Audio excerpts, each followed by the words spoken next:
नमस्कार, जय हिंद, वंदे मातरम। प्यारे बच्चों, यूपी जी के बहुत ही महत्वपूर्ण टॉपिक है आपकी एग्जाम के लिए और इसका एक महत्वपूर्ण रिवीजन हम करने वाले हैं। यूपी ट्रिपल एस सी, लेखपाल, lower PCS, RO, forest guard, AGTA, जितनी भी यूपी ट्रिपल एस सी की और यूपी की परीक्षाएं हैं, सभी में यूपी जी के बहुत मात्रा में पूछा जाता है। सभी के लिए इम्पॉर्टेंट है। और आज के इस सेशन में हम भूगोल, पर्यावरण, इतिहास, कला, संस्कृति, राज्य व्यवस्था एवं कृषि, इसके अलावा हम जितने भी आपके संस्थान हैं, पुरानी बिल्डिंगें हैं, उनके जो वास्तुकार हैं, उनकी जानकारी भी लेकर आए हैं, जो बार बार परीक्षाओं में पूछे जा रहे हैं। तो सभी महत्वपूर्ण जानकारी के साथ आज का ये सेशन है, तो वीडियो में अंत तक बने रहिएगा। बहुत ही कम समय में बहुत ज़्यादा कंटेंट मैं आपको देने वाला हूँ और बहुत आसानी से आपका यूपीजी के पूरा रिवाइज हो जाएगा। तो वीडियो को लाइक कर लीजिएगा, चैनल पर नए हैं चैनल को सब्सक्राइब कर लीजिएगा, क्योंकि प्रश्न यहीं से आएगा। आप पढ़ते रहेंगे आप मेरे साथ तो आपको यकीन आएगा। ये कोई आम क्लास नहीं होने वाली है, बहुत ही महत्वपूर्ण क्लास है, तो क्लास को बहुत अच्छे तरीके से देखिएगा। रही बात आज की इस वीडियो की पीडीएफ की, तो स्क्रीन पर आपको एक व्हाट्सएप नंबर दिख रहा होगा, वहाँ पर आप मैसेज करके हमारे इस सेशन की पीडीएफ प्राप्त कर सकते हैं। और लेखपाल बैच में, लोअर पीसीएस के बैच में तो मैं पीडीएफ ये प्रोवाइड करवा ही दूंगा। तो चलिए शुरू करते हैं आज का ये बेहतरीन सेशन। तो अभी हम जो महत्वपूर्ण चीज़ करने वाले हैं वो है यूपीजी के मास्टर नोट्स के द्वारा कवर करेंगे। शुरुआत करते हैं उत्तर प्रदेश की भौगोलिक परिचय एवं सीमाओं से। उत्तर प्रदेश भूगर्भिक दृष्टि से गोंडवाना लैंड का एक प्राचीन भूभाग है। राज्य का अक्षांशीय विस्तार 23 डिग्री 52 मिनट उत्तरी अक्षांश से 30 डिग्री 24 मिनट उत्तरी अक्षांश के मध्य में है। राज्य का देशांतरीय विस्तार 77 डिग्री 05 मिनट पूर्वी देशांतर से 84 डिग्री 38 मिनट पूर्वी देशांतर के मध्य में है। तो यहाँ पर 38 है, 39 गलत है, तो उसको आप ठीक कर लीजिएगा। उत्तर प्रदेश की पूर्व से पश्चिम की लंबाई 650 किलोमीटर और उत्तर से दक्षिण की चौड़ाई 240 किलोमीटर है। यूपी का कुल क्षेत्रफल 2,40,928 वर्ग किलोमीटर है, जो भारत के कुल क्षेत्रफल का 7.33% है। अब यूपी का क्षेत्रफल कैसे याद करें, तो इसको याद करने की एक ट्रिक है कि जो यूपी दिवस है वो 24 जनवरी को मनाया जाता है। 24 वहाँ का याद करिए और यहाँ का 2,40,000 में पहले दो अंक आपके 24 आते हैं, तो इतना तो आप आसानी से कर पाएंगे। क्षेत्रफल की दृष्टि से यूपी का भारत में चौथा स्थान है, राजस्थान, मध्य प्रदेश और महाराष्ट्र के बाद में। वर्ष 1836 में उत्तर प्रदेश का नाम उत्तर पश्चिमी प्रांत था। वर्ष 1902 में इसका नाम बदलकर आगरा एवं अवध का संयुक्त प्रांत कर दिया गया। 24 जनवरी 1950 को इसका नाम संयुक्त प्रांत से बदलकर उत्तर प्रदेश किया गया। उत्तर प्रदेश सरकार 2018 से प्रतिवर्ष 24 जनवरी को यूपी दिवस के रूप में मनाती है, उत्तर प्रदेश दिवस के रूप में मनाया जाता है। 2026 में ये दिवस 24 से 26 जनवरी तक मनाया गया और इसकी मुख्य थीम थी विकसित भारत, विकसित उत्तर प्रदेश। 9 नवंबर 2000 को उत्तर प्रदेश के 13 पहाड़ी जिलों को काटकर उत्तराखंड का निर्माण किया गया था। यूपी की सीमाएं 8 राज्यों और एक केंद्र शासित प्रदेश दिल्ली को स्पर्श करती हैं। यूपी की एकमात्र अंतर्राष्ट्रीय सीमा नेपाल लगभग 579 किलोमीटर से लगती है, जिसे 7 जिले स्पर्श करते हैं। राज्य की सर्वाधिक सीमा मध्य प्रदेश एमपी के साथ लगती है, जिससे यूपी के 11 जिले सटे हैं। राज्य की न्यूनतम सीमा हिमाचल प्रदेश के साथ लगती है, केवल सहारनपुर जिला स्पर्श करता है। सहारनपुर 3 राज्यों हरियाणा, हिमाचल प्रदेश, उत्तराखंड की सीमा को स्पर्श करता है। सोनभद्र मोस्ट इंपॉर्टेंट है, बहुत बार एग्जाम में पूछा गया है। भारत का एकमात्र ऐसा जिला है जो 4 राज्यों के साथ सीमा बनाता है, एमपी, छत्तीसगढ़, झारखंड, बिहार को ये स्पर्श करता है। राष्ट्रीय राजधानी क्षेत्र एनसीआर में यूपी के 8 जिले आते हैं, मेरठ, गाजियाबाद, गौतम बुद्ध नगर, बुलंदशहर, हापुड़, बागपत, मुजफ्फरनगर और शामली। दिल्ली यूटी की सीमा को यूपी के 3 जिले गाजियाबाद, बागपत और गौतम बुद्ध नगर स्पर्श करते हैं। ललितपुर जिला 3 तरफ से मध्य प्रदेश से घिरा हुआ है और यूपी का सबसे पूर्वी जिला बलिया है, सबसे पश्चिमी जिला शामली है और सबसे उत्तरी जिला सहारनपुर है और सबसे दक्षिणी जिला सोनभद्र है। याद रखिएगा, परीक्षाओं में ये भी पूछे गए हैं। अमेठी जिले का प्रशासनिक मुख्यालय गौरीगंज है, संत कबीर नगर का मुख्यालय खलीलाबाद है, गौतम बुद्ध नगर का प्रशासनिक मुख्यालय नोएडा में स्थित है और कौशाम्बी जिले का मुख्यालय मंझनपुर है। कुशीनगर जिले का मुख्यालय पडरौना है और कानपुर देहात जिले का मुख्यालय अकबरपुर माती है।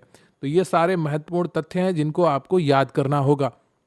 अब हम बात करते हैं भौतिक विज्ञान, जलवायु एवं मृदा की। तो यूपी की जलवायु क्या है, भौतिक विभाजन क्या है और मृदा क्या है। भाबर क्षेत्र शिवालिक के ठीक दक्षिण में स्थित है, जहां नदियां भूमिगत हो जाती हैं। तो शिवालिक जो है ये हिमालय की सबसे निचली श्रेणी है और इसके ठीक नीचे भाबर क्षेत्र स्थित है। भाबर क्षेत्र का निर्माण कंकड़ पत्थरों और मोटे बालू से हुआ है, अतः यह कृषि के लिए अनुपयुक्त है। तराई क्षेत्र, यहाँ भाबर की भूमिगत नदियां धरातल पर आती हैं। यह समतल, नम और दलदली क्षेत्र है। तराई क्षेत्र मुख्य रूप से गन्ना और धान की खेती के लिए अत्यंत प्रसिद्ध है। गंगा यमुना का मैदान इसका सामान्य ढाल उत्तर पश्चिम से दक्षिण पूर्व की ओर है। बांगर यह मैदान का ऊंचा भाग है जहां बाढ़ का पानी नहीं पहुंचता है। यहां पुरानी जलोढ़ मृदा पाई जाती है। खादर यह नदियों के किनारे का निचला भाग है जहां प्रतिवर्ष बाढ़ का पानी नवीन जलोढ़ बिछाता है। भूर गंगा के पूर्वी तटों पर हवा द्वारा उड़ाई गई बालू की टीलों को भूर कहा जाता है। तो गंगा के पूर्वी तटों पर हवा द्वारा उड़ाई गई बालू के टीलों को भूर कहा जाता है। दक्षिण का पठार यह प्री कैम्ब्रियन काल की नीस और ग्रेनाइट चट्टानों से बना है। उत्तर प्रदेश को कुल 20 कृषि पारिस्थितिकी क्षेत्रों, 9 कृषि जलवायु क्षेत्रों और 8 प्रमुख मृदा समूहों में विभाजित किया गया है। कोपेन के जलवायु वर्गीकरण के अनुसार यूपी शुष्क शीत ऋतु वाली मानसूनी प्रकार में आती है। थार्नवेट के अनुसार यूपी की जलवायु समशीतोष्ण आर्द्र प्रकार की है। अवनालिका अपर्दन से राज्य का सर्वाधिक प्रभावित जिला इटावा है, जबकि वायु अपर्दन से सर्वाधिक प्रभावित जिला मथुरा और आगरा है। लू मई जून में पश्चिम से चलने वाली तीव्र गर्म और शुष्क हवाएं हैं। यूपी में 75 से 80% वर्षा दक्षिण पश्चिम मानसून की बंगाल की खाड़ी शाखा से होती है, जिसे पूर्वा कहते हैं। राज्य में वर्षा पूर्व से पश्चिम की ओर जाने पर घटती है। यूपी में सर्वाधिक वर्षा गोरखपुर में लगभग 184.7 सेंटीमीटर होती है और यूपी में न्यूनतम वर्षा मथुरा में लगभग 54.4 सेंटीमीटर होती है। पश्चिमी विक्षोभ भूमध्य सागर से आने वाले चक्रवात सर्दियों में वर्षा करते हैं, जो रबी गेहूं के लिए वरदान होते हैं। वेस्टर्न डिस्टर्बेंस जिसको कहा जाता है, ये भूमध्य सागर से आने वाले चक्रवात हैं जो सर्दियों में वर्षा करते हैं। इंसेप्टिसोल्स और एंटीसोल्स यूपी के जलोढ़ मैदानों में पाई जाने वाली प्रमुख मृदाएं हैं। बांगर पुरानी जलोढ़ में अत्यधिक सिंचाई के कारण क्षारीयता आ जाती है, जिसे रेह, ऊसर या कल्लर कहते हैं। लाल मृदा विंध्यन क्षेत्र मिर्जापुर सोनभद्र में पाई जाती है और दलहन के लिए उपयुक्त है। बुंदेलखंड की करेल या मार मिट्टी काली मिट्टी का ही एक रूप है, जो कपास व चने के लिए उत्तम है। बुंदेलखंड में पाई जाने वाली परवा हल्की रेतीली दोमट मिट्टी है। बुंदेलखंड की राकर मिट्टी लाल भूरे रंग की पथरीली मिट्टी है, जो ढलानों पर पाई जाती है। खादर मिट्टी में पोटास और चूना प्रचुर होता है, लेकिन नाइट्रोजन और फास्फोरस की कमी होती है। बुंदेलखंड एक्सप्रेसवे 296 किलोमीटर चित्रकूट से शुरू होकर इटावा में आगरा लखनऊ एक्सप्रेस तक जाता है। बुंदेलखंड क्षेत्र में पानी की कमी के कारण मुख्य रूप से चना, सरसों और ज्वार की खेती होती है। बुंदेलखंड क्षेत्र भयंकर सूखे से सर्वाधिक प्रभावित रहता है। बरेली में राज्य में सबसे कम गर्मी दर्ज की जाती है। अब हम बात कर लेते हैं यूपी की नदियां, झीलें, नहरें एवं प्रमुख बांध की। गंगा नदी यूपी में बिजनौर जिले से प्रवेश करती है। गंगा नदी यूपी के बलिया जिले से होकर बिहार में निकास करती है। गंगा यूपी के 28 जिलों से होकर बहती है और राज्य की सबसे बड़ी नदी है। गंगा के किनारे बसा यूपी का सबसे बड़ा शहर कानपुर है। यमुना नदी सहारनपुर से प्रवेश करती है और यह गंगा की सबसे बड़ी सहायक नदी है। यमुना नदी यूपी के 19 जिलों से बहते हुए प्रयागराज में गंगा से मिलती है। चंबल नदी इटावा, मुरादगंज, पंचनदा के पास यमुना नदी में मिल जाती है। गोमती नदी मैदानी क्षेत्र पीलीभीत की फुलहर झील से निकलती है। लखनऊ, जौनपुर और सुल्तानपुर गोमती नदी के तट पर बसे हैं। गोमती कैथी गाजीपुर में गंगा से मिलती है। तो गोमती नदी जो है वो कैथी गाजीपुर में गंगा से मिलती है। बेतवा नदी ललितपुर, झांसी होते हुए हमीरपुर के निकट यमुना में मिलती है। केन नदी संस्कृत नाम इसका है कर्णावती, बांदा के चिल्ला नामक स्थान पर यमुना में मिलती है। सोन नदी स्वर्ण नदी इसका नाम है, केवल सोनभद्र जिले से बहते हुए पटना बिहार के पास गंगा में मिलती है। हिंडन नदी गाजियाबाद नोएडा होते हुए गौतम बुद्ध नगर में यमुना में मिल जाती है। गोरखपुर शहर राप्ती नदी के तट पर स्थित है, कई बार परीक्षाओं में पूछा गया है, याद रखिएगा। अयोध्या शहर सरयू घाघरा नदी के तट पर स्थित है। चित्रकूट शहर मंदाकिनी नदी के तट पर बसा है। और सुरहा ताल पश्चिमी बिहार उत्तर प्रदेश के बलिया जिले में स्थित है। चित्रकूट में एक गुप्त गोदावरी भी स्थित है, तो वो ध्यान रखिएगा, कभी परीक्षा में पूछा जा सकता है। रामगढ़ ताल उत्तर प्रदेश के गोरखपुर जिले में स्थित है।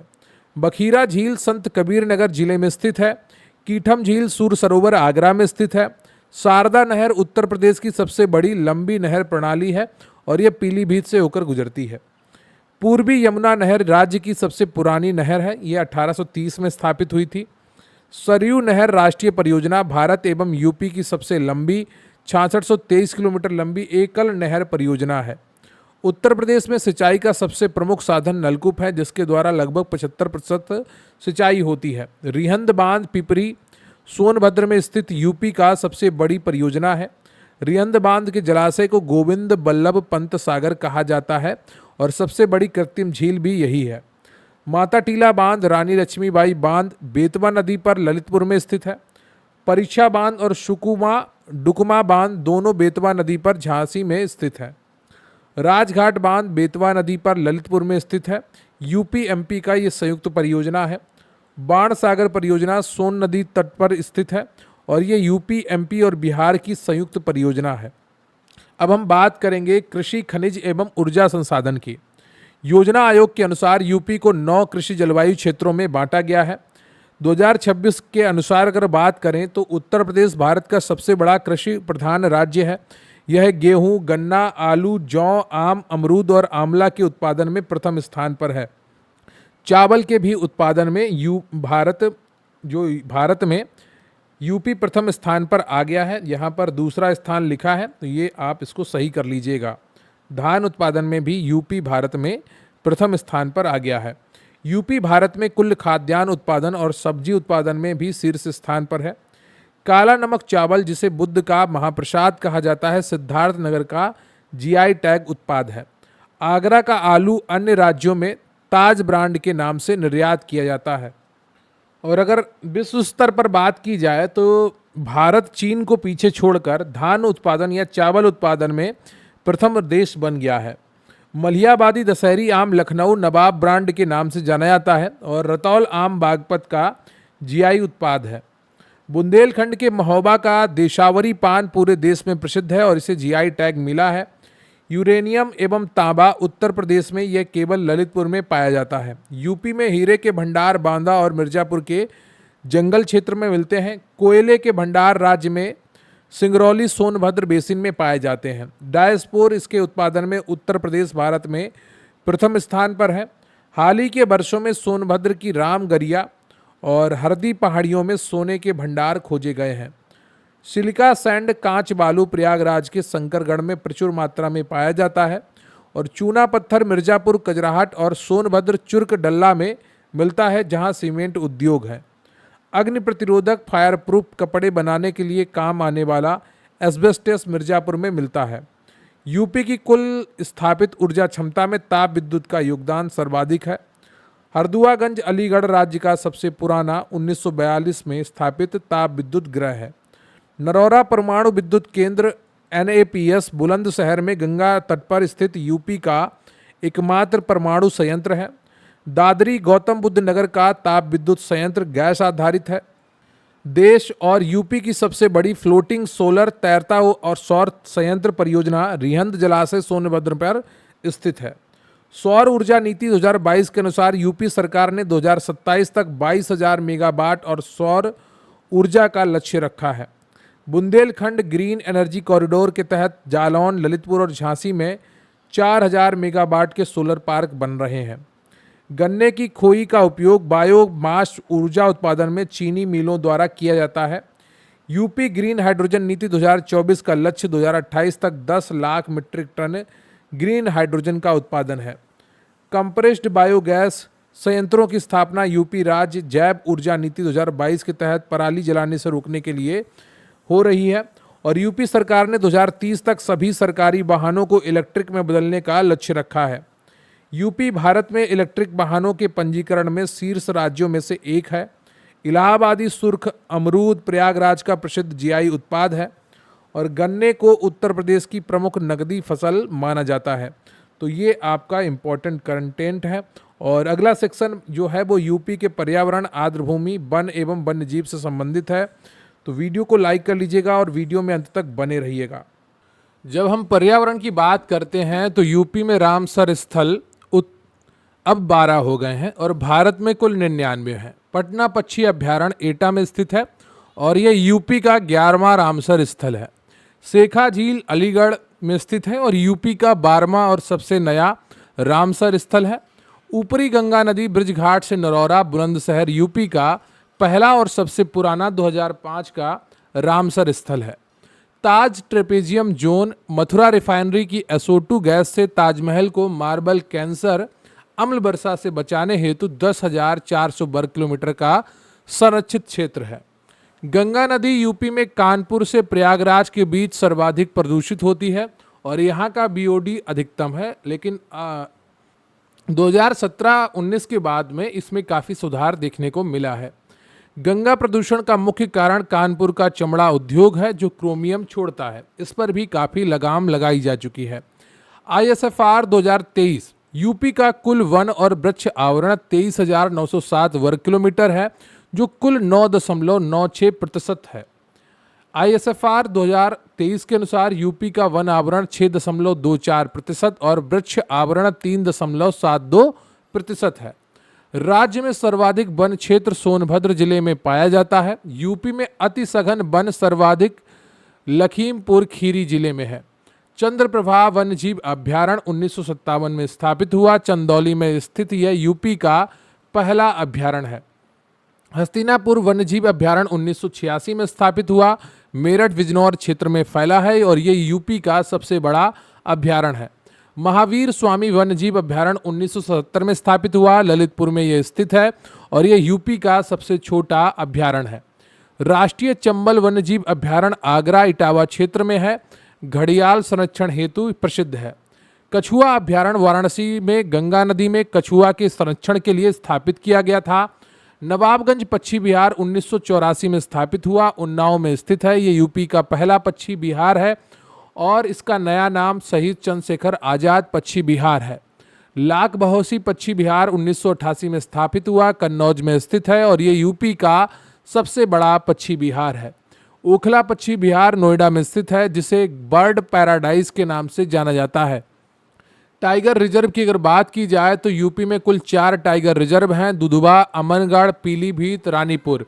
रानीपुर टाइगर रिजर्व 2022 में स्थापित हुआ। चित्रकूट में यह स्थित यूपी का चौथा और बुंदेलखंड क्षेत्र का पहला टाइगर रिजर्व है। अमनगढ़ टाइगर रिजर्व बिजनौर में है जो मूल रूप से उत्तराखंड के जिम कार्बेट का ही बफर जोन है।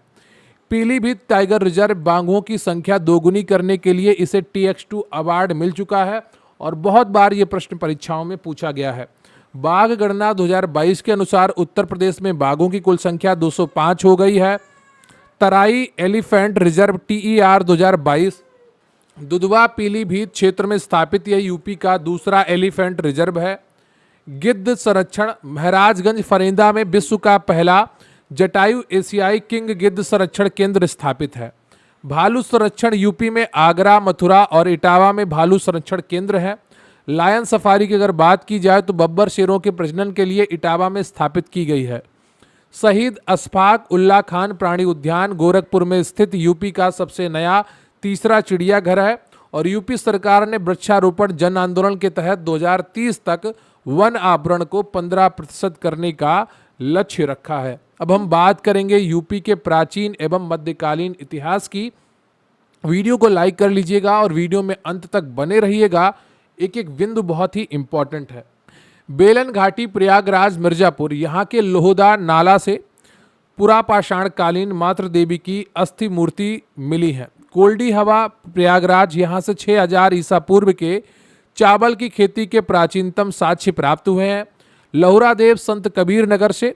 भारतीय उपमहाद्वीप में कृषि का प्राचीनतम साक्ष्य 18,000 से 9,000 बीसी यहीं से मिला है, यानी कि 18,000 से 9,000 वर्ष पहले के जो साक्ष्य मिले हैं वो यहीं से मिले हैं। आलमगीरपुर मेरठ हिंडन नदी के तट पर स्थित सिंधु घाटी सभ्यता का सबसे पूर्वी स्थल है। उत्तर वैदिक काल में यूपी क्षेत्र को ब्रह्मर्षि देश या मध्य देश कहा जाता था। अतरंजी खेड़ा एटा से भारत में लोहे के 1000 ईसा पूर्व के साक्ष्य मिले हैं। बौद्ध ग्रंथ अंगुत्तर निकाय के अनुसार 16 महाजनपद में से 8 महाजनपद उत्तर प्रदेश में स्थित थे।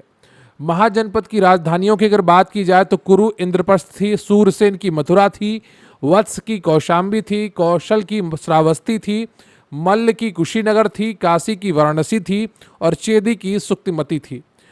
पांचाल महाजनपद की 2 राजधानियां थीं, एक तो अहिछत्र थी जो बरेली और दूसरी थी काम्पिल्य जो फर्रुखाबाद का क्षेत्र है। यूपी को बौद्ध धर्म का पालना क्रेडल ऑफ बुद्धिज्म कहा जाता है। बुद्ध ने अपना प्रथम उपदेश सारनाथ में दिया जिसे धर्म चक्र प्रवर्तन कहा जाता है। बुद्ध ने अपने जीवन का सर्वाधिक उपदेश श्रावस्ती में दिए हैं। 483 ईसा पूर्व में बुद्ध का महापरिनिर्वाण कुशीनगर में हुआ। रामाभार स्तूप वहीं पर स्थित है। अयोध्या में 5 जैन तीर्थंकरों प्रथम ऋषभदेव शहीद का जन्म हुआ था। 23वें तीर्थंकर पार्श्वनाथ का जन्म वाराणसी में हुआ था। कौशाम्बी एकमात्र ऐसा स्थल है जो बौद्ध और जैन दोनों धर्मों का प्रसिद्ध तीर्थ स्थल है। कुषाण काल में मथुरा मूर्तिकला का केंद्र था जहां बुद्ध की प्रथम मूर्ति लाल बलुआ पत्थर से बनी थी। दशावतार मंदिर देवगढ़ ललितपुर में स्थित है। गुप्तकालीन पंचायतन शैली का भारत के प्रथम शिखर युक्त मंदिरों में से एक है।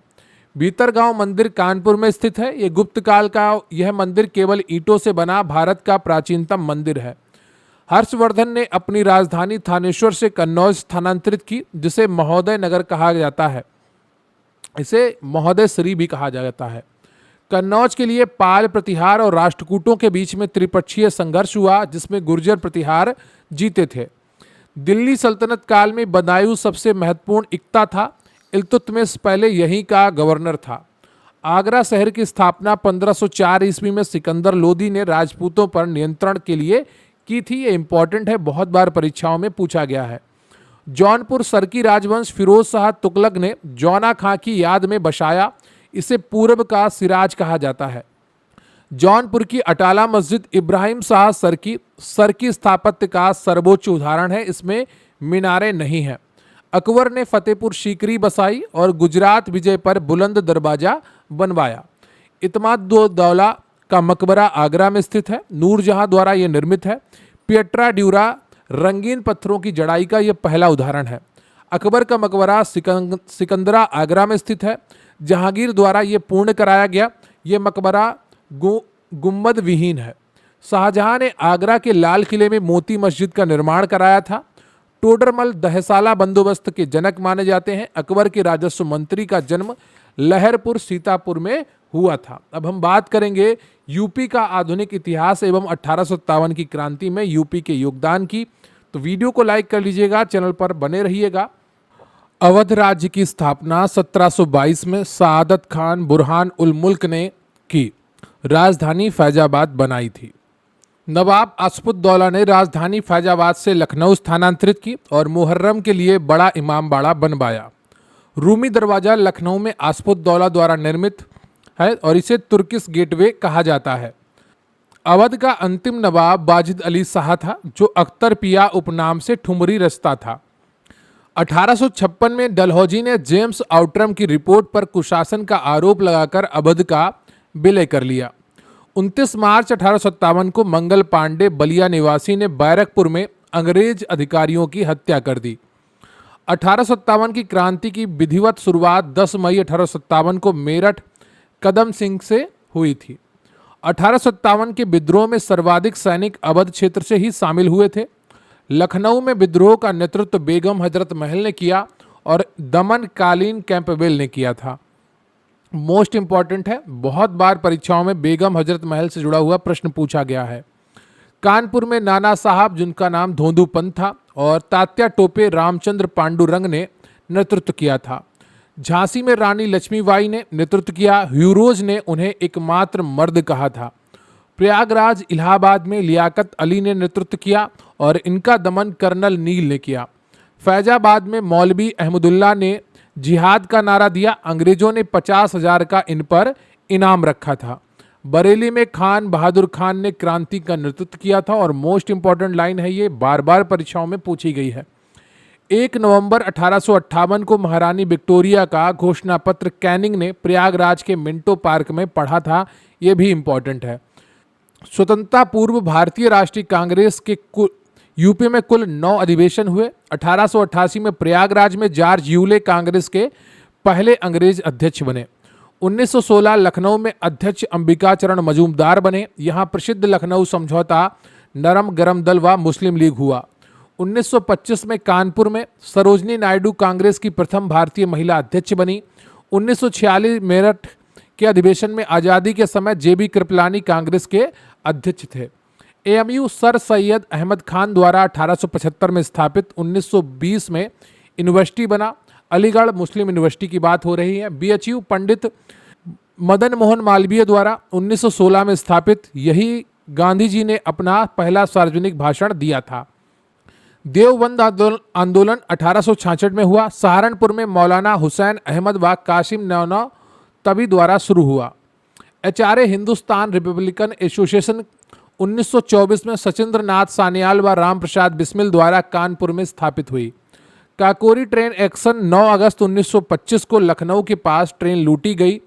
राम प्रसाद बिस्मिल को गोरखपुर, अशफाक उल्ला खान को फैजाबाद, रोशन सिंह को नैनी और राजेंद्र लाहाड़ी को गोंडा में फांसी हुई। चंद्रशेखर आजाद 27 फरवरी 1931 को प्रयागराज के अल्फ्रेड पार्क में शहीद हुए। चौरी चौरा कांड 4 फरवरी 1922 को गोरखपुर में हुआ। इसी कारण गांधी जी ने असहयोग आंदोलन वापस ले लिया था। किसान आंदोलन 1920 में हुआ। अवध किसान सभा प्रतापगढ़ के बाबा रामचंद्र ने इसका नेतृत्व किया और 1921 में एका आंदोलन हुआ और मदारी पासी ने इसका नेतृत्व किया। भारत छोड़ो 1942 में हुआ। बलिया में चित्तू पांडे के नेतृत्व में समानांतर सरकार की स्थापना हुई। बागी बलिया इसीलिए कहा जाता है। अब हम बात करेंगे यूपी की कला, संस्कृति, मेले एवं महोत्सव की। यूपी का एकमात्र शास्त्रीय नृत्य कथक है। कथक का विकास नवाब वाजिद अली शाह के दरबार में हुआ। बिंदा दीन महाराज ने इसमें ठुमरी गायन जोड़ा। लखनऊ घराना कथक में भाव प्रदर्शन के लिए पंडित बिरजू महाराज और बनारस घराना शुद्ध नृत्य सितारा देवी के लिए प्रसिद्ध है। तो लखनऊ घराना से संबंधित जो है वो है पंडित बिरजू महाराज और बनारस घराना से जो संबंधित हैं वे सितारा देवी हैं। किराना घराना मुजफ्फरनगर से संबंधित है। अब्दुल करीम खान संस्थापक हैं इसके और पंडित भीमसेन जोशी इसी से संबंधित हैं। बनारस घराना ठुमरी गिरजा देवी, सहनाई उस्ताद बिस्मिल्ला खान, तबला पंडित किशन महाराज और सितार पंडित रविशंकर। अमीर खुसरो का जन्म पटियाली कासगंज में हुआ। इन्हें तूती ए हिंद कहा जाता है। सितार, तबला, ख्याल गायन और खड़ी बोली के ये जनक माने जाते हैं। भातखंडे संगीत संस्थान लखनऊ में स्थापित है। 1926 में स्थापित किया गया और 2022 में इसे राज्य संस्कृति विश्वविद्यालय का दर्जा मिला। नौटंकी रंगमंच यूपी का लोकप्रिय नाट्य है। कानपुर घराना इससे संबंधित है। मनोरंजन हाथरस घराना और शास्त्रीय गायन के लिए जाना जाता है। तो नौटंकी रंगमंच जो है वो कानपुर घराना मनोरंजन से जुड़ा हुआ है और हाथरस घराना नौटंकी का शास्त्रीय गायन से जुड़ा हुआ है। रामलीला और रासलीला को यूनेस्को की अमूर्त सांस्कृतिक विरासत में शामिल किया गया है। ब्रज क्षेत्र के लोक नृत्य चरकुला 108 दीपकों का पिंजरा सिर पर और मयूर नृत्य और झूला नृत्य हैं। तो ब्रज क्षेत्र के जो लोक नृत्य हैं ये 3 हैं और चरकुला मयूर नृत्य बहुत बार परीक्षाओं में पूछा गया है। अवध क्षेत्र का लोक नृत्य जोगनी है, रामनवमी पर कलाबाजी है, डेढ़िया नृत्य है। लट्ठमार होली फाल्गुन में बरसाना मथुरा का विश्व प्रसिद्ध आयोजन है, कई बार परीक्षाओं में पूछा गया है। बुंदेलखंड के लोक नृत्यों में राई नृत्य है, ये मयूर के नाम से भी जाना जाता है। पाई डंडा है बुंदेलखंड का डांडिया। सैरा ख्याल है। कर्मा नृत्य भी इंपॉर्टेंट है। सोनभद्र और मिर्जापुर क्षेत्र में खरवार जनजाति द्वारा किया जाता है। पूर्वांचल के लोक नृत्य धोबिया, नटवरी, चौरसिया, जौनपुर का है। कजरी नृत्य बहुत ही इंपॉर्टेंट है, मिर्जापुर और वाराणसी क्षेत्र में सावन महीने में ये गाया जाता है। उत्पत्ति विंध्यवासिनी देवी मंदिर से हुई है। बिरहा पूर्वांचल का वीर रस प्रधान लोकगीत है, अहीर समुदाय का। आहला बुंदेलखंड का है, मुख्य रूप से महोबा क्षेत्र का है। और वीर रस गीत है, आला उदल की वीरता पर आधारित है। रशिया ब्रज क्षेत्र का लोकगीत है, सोहर बच्चे के जन्म पर अवध और पूर्वांचल में गाया जाता है। महाकुंभ मेला प्रयागराज में हर 12 वर्ष पर हाल ही में 2025 में आयोजित हुआ। नौचंदी मेला मेरठ में हिंदू मुस्लिम एकता का प्रतीक है, होली के बाद आयोजित होता है। पशु ऊंट मेले बटेश्वर मेला आगरा में और ददरी मेला बलिया में। सैयद सालार मेला बहराइच में लगता है, गाजी मियाँ की दरगाह पर। देवा शरीफ मेला बाराबंकी में लगता है, हाजी बारिश अली शाह की मजार पर। शाकंबरी देवी मेला सहारनपुर में लगता है। कैलाश मेला सावन के तीसरे सोमवार को सिकंदरा आगरा में लगता है। ताज महोत्सव एवं सुलह कुल उत्सव दोनों आगरा में आयोजित होते हैं। सुलह कुल हिंदू मुस्लिम एकता के लिए है। कंपिल उत्सव फर्रुखाबाद में जैन धर्म से संबंधित है। कल्की महोत्सव संभल में आयोजित होता है। और कबीर उत्सव महगहर संत कबीर नगर में, जहां कबीर दास ने प्राण त्यागे थे। अब हम बात कर लेते हैं जनजातियों की, जीआई टैक्स की एवं ओडीओपी की। यूपी की जनसंख्या में अनुसूचित जनजाति एसटी मात्र 0.6% है। सर्वाधिक एसटी जनसंख्या सोनभद्र में और सबसे कम बागपत में है। अयोध्या जालौन में एसटी नहीं है। थारू जनजाति यूपी की सबसे बड़ी जनजाति है, तराई क्षेत्र में है। ये दीपावली को शोक के पर्व के रूप में मनाती है। थारू जनजाति में बदला विवाह और विधवा विवाह पर लठ भरवा भोज की प्रथा है। बुक्सा या भोक्सा जनजाति बिजनौर जिले में निवास करती है। चामुंडी देवी की पूजा करती है, चामुंडा देवी की। और पंचायत प्रमुख को तखत कहलाता है। तो जो इसका प्रमुख होता है वो क्या कहलाता है? तखत। खरवार जनजाति सोनभद्र मिर्जापुर क्षेत्र में निवास करती है। कर्मा इनका प्रसिद्ध लोक नृत्य है। माहीगिरी बिजनौर में निवास करती है, इस्लाम को धर्म को मानते हैं। मुख्य पेशा मछली पकड़ना है। सहरिया जनजाति केवल ललितपुर जिले में पाई जाती है। 2026 के जीआई टैग्स की अगर बात करें यूपी में, तो यूपी में अब भारत के सबसे अधिक जीआई टैग वाला राज्य बन गया है। 79 जीआई टैग यूपी में है। 2026 में यूपी में मथुरा जरी पोशाक और मेरठ बिगुल को नए जीआई टैग सूची में जोड़ा गया है। भारत के GI man Padma Shri Shri doctor Rajnikant को स्थानीय कारीगरों को जीआई दिलाने के प्रयासों के लिए जीआई मैन कहा जाता है। और ये वो तमिलनाडु वाले रजनीकांत नहीं है हीरो वाले, ये आपके पद्मश्री डॉक्टर रजनीकांत हैं जो स्थानीय कारीगरों को जीआई दिलाने के लिए जीआई टैग प्रदान कराने में प्रयासरत रहते हैं। ओडीओपी एक जिला एक उत्पाद योजना यूपी सरकार ने 24 जनवरी 2018 को शुरू की थी। लखनऊ का ओडीओपी चिकन करी और जरी जरदोजी है। मुरादाबाद का पीतल के बर्तन है और मुरादाबाद को पीतल नगरी के नाम से जानते हैं।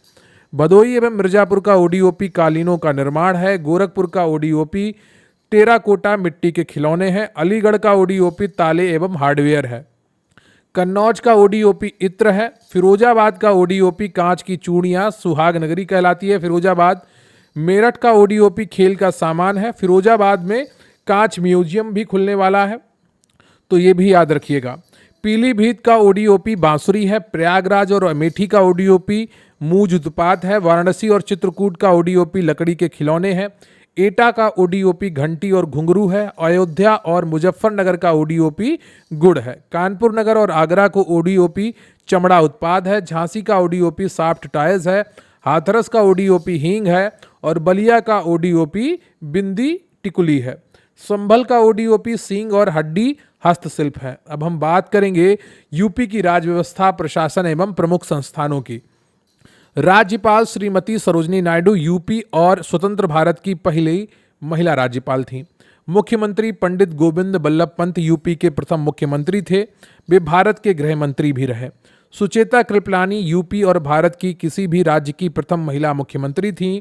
मायावती यूपी में सर्वाधिक बार 4 बार मुख्यमंत्री बनने का रिकॉर्ड रखा। सचिवालय मुख्यमंत्री का कार्यालय लखनऊ के लोक भवन में स्थित है।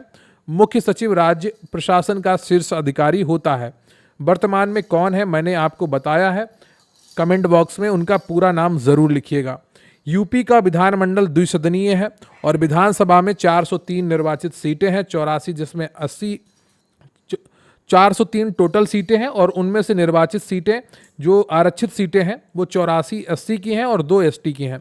तो 403 सीटों पर चुनाव होता है, जिनमें से 84 एससी के लिए आरक्षित हैं और 2 एसटी के लिए आरक्षित हैं। विधान परिषद की अगर बात की जाए तो 100 सीटें हैं, भारत में सर्वाधिक हैं। 1/6 सदस्य राज्यपाल द्वारा मनोनीत होते हैं। संसदीय प्रतिनिधित्व की अगर बात की जाए तो यूपी से लोकसभा के लिए 80 सांसद चुने जाते हैं, जिसमें से 17 एससी के लिए आरक्षित हैं और एसटी यहाँ पर 0 है। यूपी से राज्यसभा के लिए 31 सदस्य चुने जाते हैं। इलाहाबाद उच्च न्यायालय 1866 में आगरा में स्थापना होती है और 1869 में ये प्रयागराज स्थानांतरित होता है। 160 जज यहाँ पर हैं और एशिया का सबसे बड़ा न्यायालय है। यूपी लोकायुक्त का कार्यकाल पहले 8 वर्ष होता था, वर्तमान में 5 वर्ष है। इसको ठीक कर लीजिएगा और मैं भी इसका एडिट करवा दूंगा। बिशंबर दयाल पहले लोकायुक्त थे। पंचायती राज यूपी में त्रिस्तरीय व्यवस्था है। महिलाओं के लिए अनिवार्य 33% 1/3 सीटें आरक्षित हैं। ग्राम पंचायत सदस्य प्रधान बनने की न्यूनतम आयु 21 वर्ष है। ग्राम सभा सभी पंजीकृत मतदाताओं से बनती है। नगर निगम की अगर बात की जाए तो यूपी में कुल 17 नगर निगम है। 17वां सबसे नया शाहजहांपुर है जो 2018 में बना था।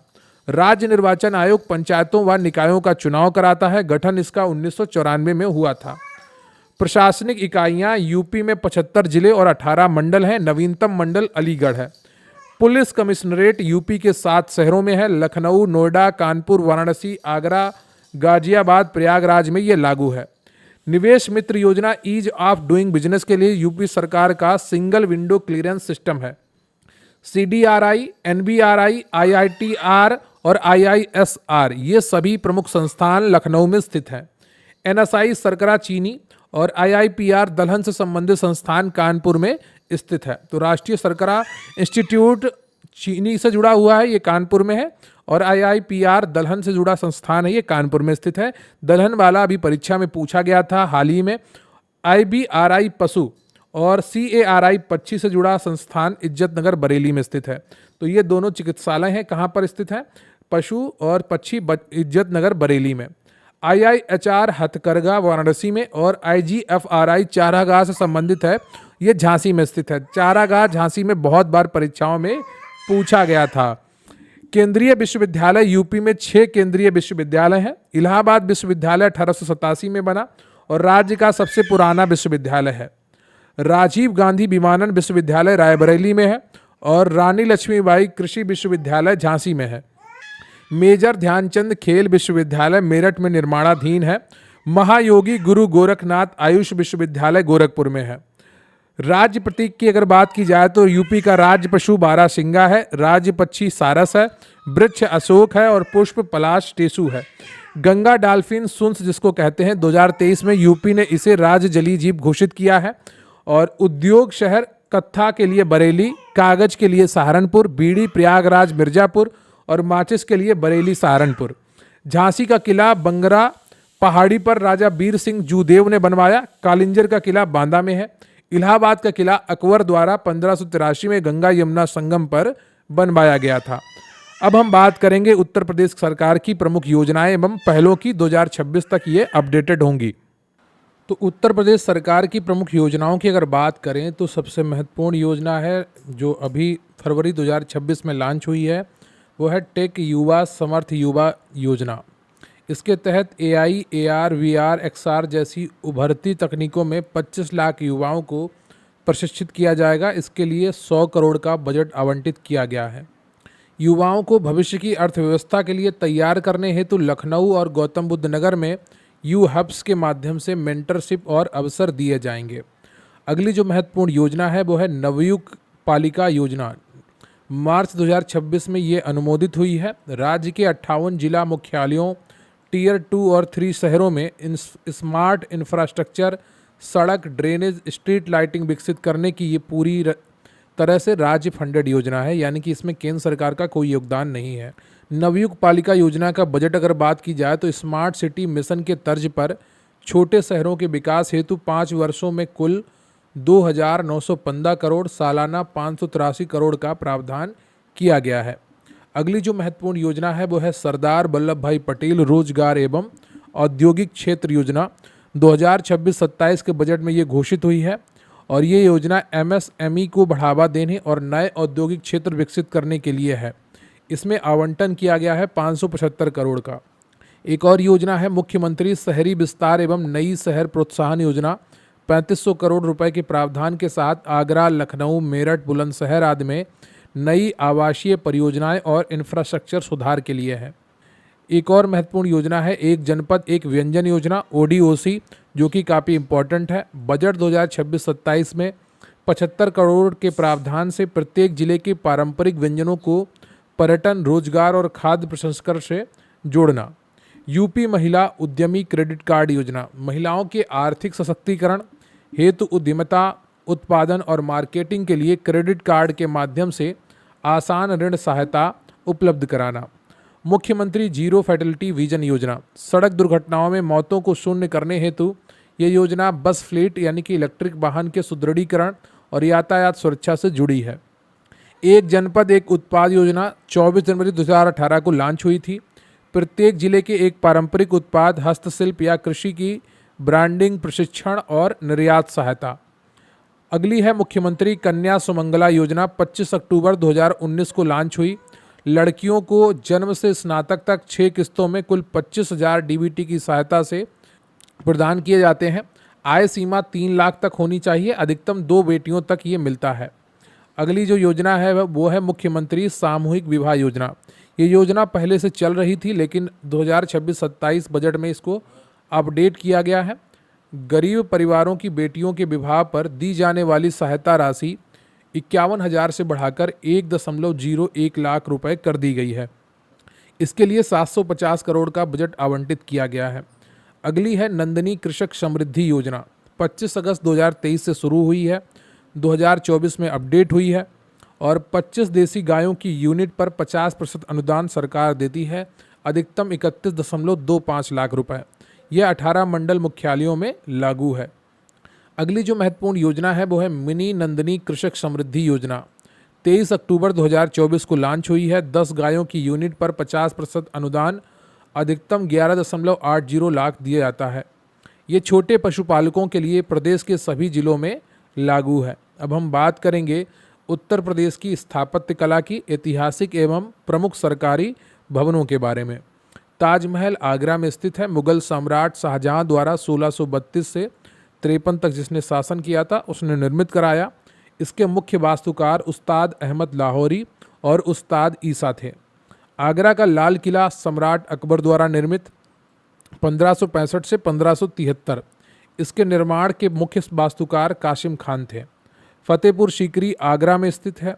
अकबर द्वारा 1571 से 1585 के बीच बसाई गई नई राजधानी। इस पूरे शहर के मुख्य वास्तुकार बहाउद्दीन थे। बुलंद दरवाज़ा फतेहपुर सीकरी अकबर द्वारा 1601 ईस्वी में गुजरात विजय के उपलक्ष्य में बनवाया गया भारत का सबसे ऊंचा दरवाज़ा है। बड़ा इमामबाड़ा लखनऊ नवाब आशफुद्दौला द्वारा 1784 में स्थापित। इसके वास्तुकार किफ़ायतुल्लाह थे। यह बिना खम्भों वाले विशाल हाल भूल भुलैया के लिए प्रसिद्ध है। छोटा इमामबाड़ा लखनऊ नवाब मोहम्मद अली शाह द्वारा 1838 में निर्मित। इसे हुसैनाबाद इमामबाड़ा भी कहते हैं। रूमी दरवाज़ा लखनऊ का नवाब आशफुद्दौला द्वारा निर्मित 1784 में। इसके वास्तुकार भी किफ़ायतुल्लाह थे। इसे अवधी वास्तुकला या तुर्कशे गेट कहा जाता है। इत्मादुद्दौला का मकबरा आगरा में है। नूरजहां द्वारा 1622 से 28 के बीच में बनवाया गया। अपने पिता की याद में ये निर्मित हुआ। ये पेट्रा ड्यूरा जड़ाई कार वाला पहला पूर्णतः सफ़ेद संगमरमर का स्मारक है। अकबर का मकबरा सिकंदरा आगरा में स्थित है। इसका निर्माण अकबर ने शुरू कराया था 1605 में और जहांगीर ने इसे 1613 में पूरा किया। यह एक गुंबद विहीन मकबरा है। अगला है अटाला मस्जिद जौनपुर। सरकी शासक इब्राहिम शाह सरकी द्वारा 1408 ईस्वी में निर्मित। इसमें मीनारों का अभाव है और यह सरकी शैली का उत्कृष्ट नमूना है। अगला है काशी विश्वनाथ मंदिर वाराणसी में स्थित है। वर्तमान स्वरूप का निर्माण 1780 में महारानी अहिल्याबाई होलकर ने कराया। इस पर सोने का कलश महाराजा रणजीत सिंह ने 1835 में चढ़वाया था। धम्मेक स्तूप सारनाथ में स्थित है। मूल रूप से सम्राट अशोक ने 249 ईसा पूर्व इसे निर्मित करवाया था। वर्तमान स्वरूप गुप्त काल में लगभग 500 ईस्वी का है। ये बिना चबूतरे के धरातल पर ईंटों से बना है। प्रयागराज इलाहाबाद का किला 1583 ईस्वी में गंगा यमुना संगम के तट पर अकबर द्वारा बनवाया गया। झांसी का किला बंगरा नामक पहाड़ी पर 1613 ईस्वी में ओरछा के बुंदेला राजा वीर सिंह जू देव द्वारा बनवाया गया। गोविंद देव मंदिर वृंदावन 1590 ईस्वी में आमेर के राजा मान सिंह द्वारा लाल बलुआ पत्थर से निर्मित विशाल मंदिर। रेजिडेंसी लखनऊ नवाब सआदत अली खान द्वितीय द्वारा 1780 से 1800 ब्रिटिश रेजिडेंट के लिए बनवाया गया था और 1857 की क्रांति का प्रमुख केंद्र रहा। जामा मस्जिद जौनपुर 1470 ईस्वी में हुसैन शाह सरकी द्वारा निर्मित है। ये सरकी वास्तुकला की सबसे बड़ी मस्जिद है। जामा मस्जिद आगरा शाहजहां की पुत्री जहां आरा बेगम द्वारा 1648 ईस्वी में निर्मित हुई। मरियम उज जमानी का मकबरा सिकंदरा में स्थित है। जहांगीर द्वारा 1623 से 27 में अपनी मां जोधाबाई की याद में बनवाया गया। छतर मंजिल लखनऊ निर्माण की शुरुआत फ्रांसीसी वास्तुकार क्लाउड मार्टिन ने की थी। बाद में नवाब सआदत अली खान ने इसे पूरा कराया। लाल दरवाज़ा मस्जिद जौनपुर 1447 ईस्वी में सुल्तान महमूद सरकी की रानी राजी बीबी द्वारा निर्मित। विधान भवन लखनऊ इम्पॉर्टेंट है। उत्तर प्रदेश विधानमंडल का ये मुख्य भवन 1928 में बनकर तैयार हुआ। इसके मुख्य वास्तुकार सर स्विंटन जैकब और हीरा सिंह थे। इसका उद्घाटन तत्कालीन गवर्नर सर हरकोट बटलर ने किया था। हरकोट बटलर के नाम से SBTI कानपुर में एक विश्वविद्यालय है और सर स्विंटन जैकब और हीरा सिंह से जुड़ा हुआ प्रश्न पूछा गया था UPSSC के परीक्षा में। इलाहाबाद उच्च न्यायालय भवन प्रयागराज में वर्तमान में उच्च न्यायालय भवन का निर्माण 1916 में पूरा हुआ था। इसके मुख्य वास्तुकार फ्रैंक लिसमैन थे। यह वास्तुकला की इंडो सरसैनिक शैली का उत्कृष्ट उदाहरण है।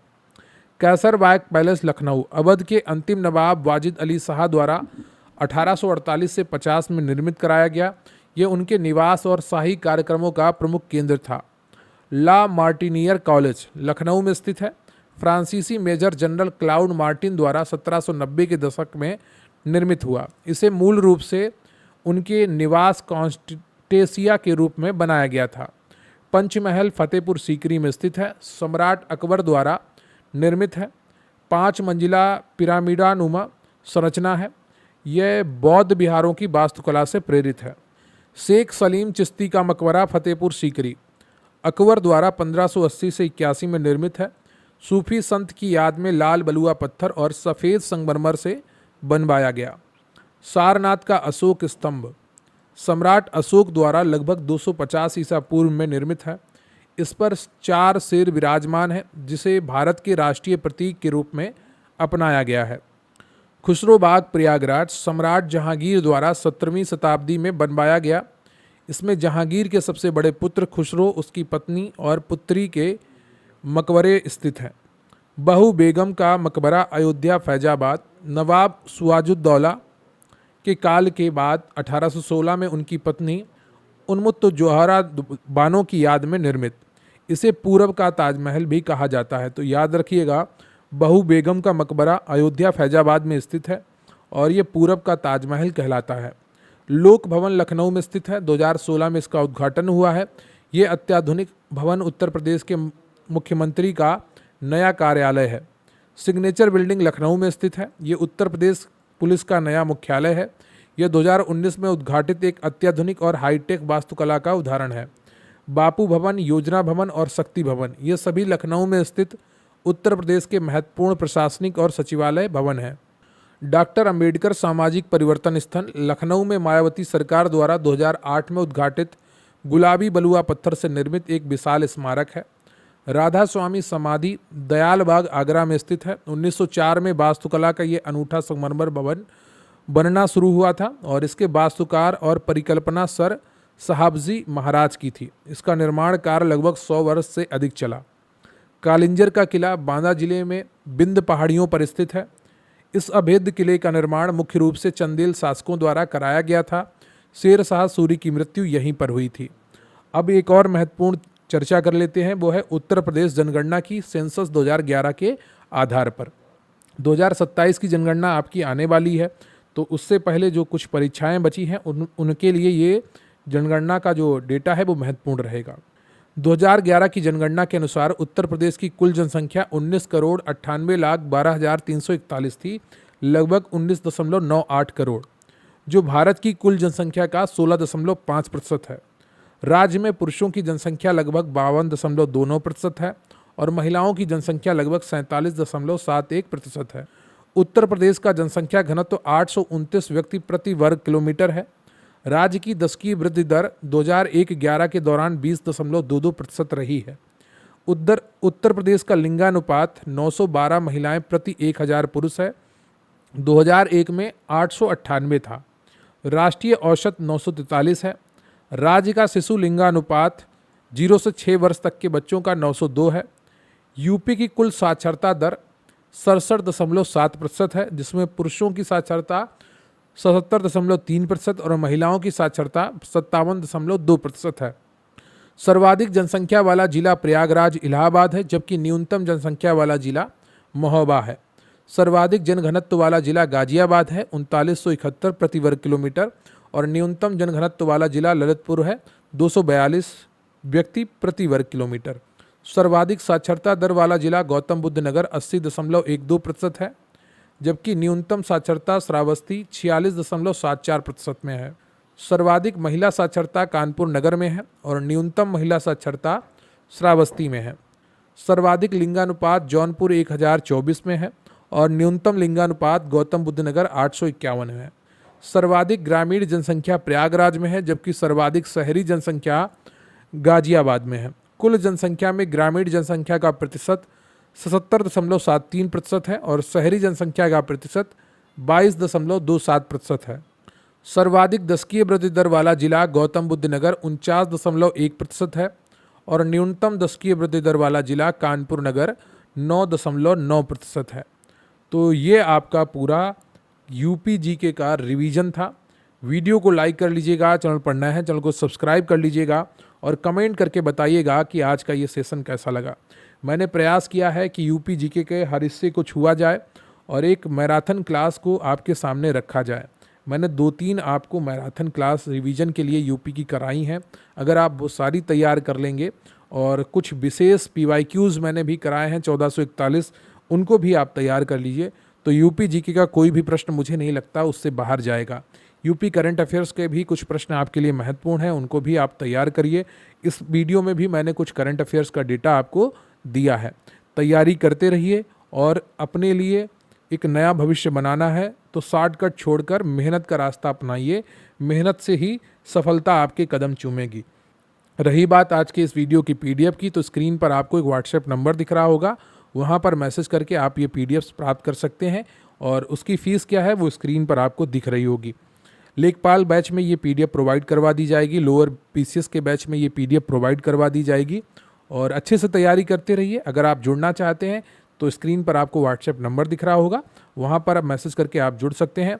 लेखपाल वालों के लिए एक विशेष बहुत छूट के साथ मात्र 100 रुपये में आपको लेखपाल का पूरा कंटेंट मिल जाएगा। अगर आप स्क्रीन पर दिख रहे इस स्क्रीनशॉट को मैसेज करेंगे WhatsApp पर तो आपको 100 रुपये में लेखपाल का पूरा कंटेंट रिवीजन के लिए हम प्रोवाइड करवाएंगे। तो आज के लिए बस इतना ही, मिलते हैं फिर किसी अन्य वीडियो में। तब तक के लिए जय हिंद, जय भारत।